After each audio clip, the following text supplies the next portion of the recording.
നമസ്കാരം, ഞാൻ ഡോക്ടർ സന Muhammad Alshifa homeo care കണ്ണൂരിൽ നിന്നാണ്. പല പേഷ്യൻസും പൊതുവേ ചോദിക്കുന്ന ഒരു ചോദ്യമാണ് ഈ പൊടി കണ്ടാൽ തുമ്മൽ വരിക, അല്ലെങ്കിൽ ചില ഭക്ഷണങ്ങൾ കഴിച്ചാൽ അസഹ്യമായ ചൊറിച്ചിലുണ്ടാവും. ഇതൊക്കെ എന്തുകൊണ്ടാണ്? ഇതിനൊറ്റ മറുപടിയേ ഉള്ളൂ, ഇതൊക്കെ അലർജി കൊണ്ടാണ്. നമ്മുടെ ഇമ്മ്യൂൺ സിസ്റ്റം അപകടകാരിയല്ലാത്ത വസ്തുക്കളെ പോലും നമുക്ക് അപകടകാരിയായി തെറ്റിദ്ധരിച്ച് അതിനോട് പ്രതികരിക്കുന്നതുകൊണ്ടാണ് ഇത്തരം പ്രശ്നങ്ങൾ നമ്മുടെ ശരീരത്തിൽ ഉണ്ടാകുന്നത്.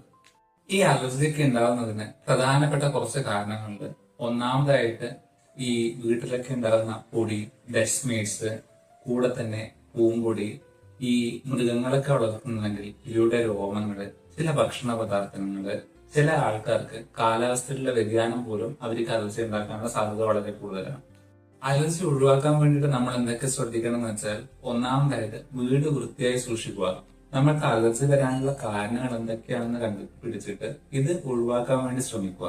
കൂടെ തന്നെ ഈ പൊടിയുള്ള സ്ഥലത്തൊക്കെ പോകുന്നുണ്ടെങ്കിൽ നിങ്ങൾ എപ്പോഴും മാസ്ക് ധരിക്കേണ്ടത് വളരെ അത്യാവശ്യമാണ്. നിങ്ങൾക്ക് അലർജി കംപ്ലൈന്റ് ഉണ്ടെങ്കിൽ ഇത് കൂടാതിരിക്കാൻ വേണ്ടി ശ്രദ്ധിക്കുക. കൃത്യമായി സ്വയം ട്രീറ്റ്മെന്റ് ഒഴിവാക്കിയിട്ട് ഒരു ഡോക്ടറെ കൺസൾട്ട് ചെയ്ത് പ്രോപ്പറായിട്ട് ട്രീറ്റ് ചെയ്യാൻ വേണ്ടി ശ്രമിക്കുക. പൊതുവെ അലർജിക്കാരിൽ ഉണ്ടാവുന്ന ലക്ഷണങ്ങൾ എന്തൊക്കെയാണെന്ന് വെച്ചാൽ, തുമ്മല്, കണ്ണ് ചൊറിച്ചൽ, മൂക്ക് ചൊറിച്ചല്, കണ്ണിൽ നിന്ന് വെള്ളം ചാടുക, ശരീരത്തില് ചുമന്ന് തടിക്കുക, അല്ലെങ്കിൽ അസഹ്യമായിട്ടുള്ള ചൊറിച്ചിൽ ഉണ്ടാവുക, ചില ആൾക്കാർക്ക് ശ്വാസം മുട്ടൽ പോലും ഉണ്ടാവുക.